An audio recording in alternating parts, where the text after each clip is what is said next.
All right. Okay, this is a 2003 Chevy Trailblazer. Got a noise in here, sound like a rattling or knocking noise. Took it to Sears Automotive and they said that it was the fan clutch, so I replaced the fan clutch. But when I took it up there, it wasn't making this noise. So I replaced the fan clutch today, but it's still making this noise.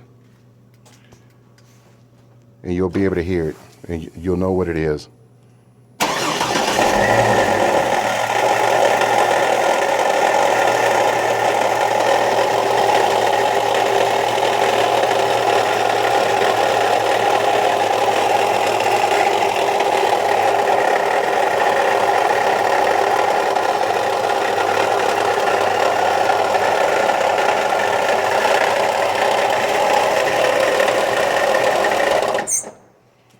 All right, so when it was running and I felt it before, it felt like it was possibly coming from behind here, but I wasn't sure.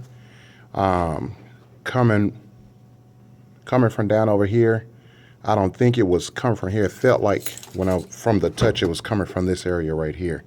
If you guys have any feedback on this, let me know.